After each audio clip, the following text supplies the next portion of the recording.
What is Part 135 and the Charter Exemption, and what are the basic rules to qualify? A Charter Exemption means if you're an individual who owns an airplane and you lease it to a charter, the charter company must meet all of your requirements for the exemption, which is that in the first year, more than 50%, and we raise the bar to 60%, of the total flight hours have to be done in charter. So this means that if you're an individual or a company and you're leasing your aircraft to a charter company, the charter company is in charge of all of your documentation to get your exemption. And because these tend to be millions of dollar airplanes, the potential tax is large. So make sure that you choose your charter company wisely.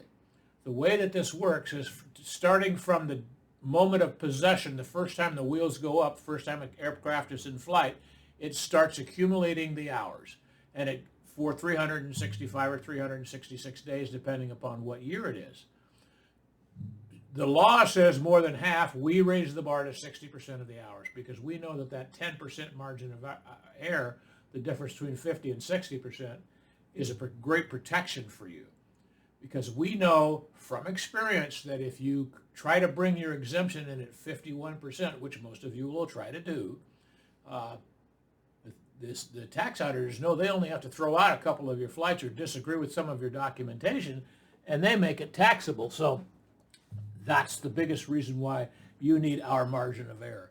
And this is why I've done over 2,200 of these successfully. Just follow our instructions and you'll be able to meet the exemption. Now, if you have a charter certificate, you've eliminated the person who owns the aircraft leasing the airplane to you. You own the airplane. So you just have to meet the same exemptions that we just talked about.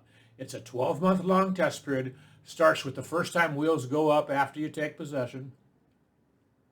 And this is the only exemption that it doesn't matter whether you take an in-state or out-of-state possession.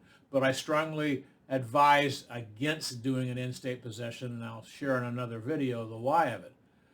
But in the first year, more than 50% by law, and we're going to raise the bar to 60%, of those flight hours need to be a charter flight, which is going to be supported by the charter company providing for itself or for you if you're leasing it to them the documentation that shows it was flown as Part 135.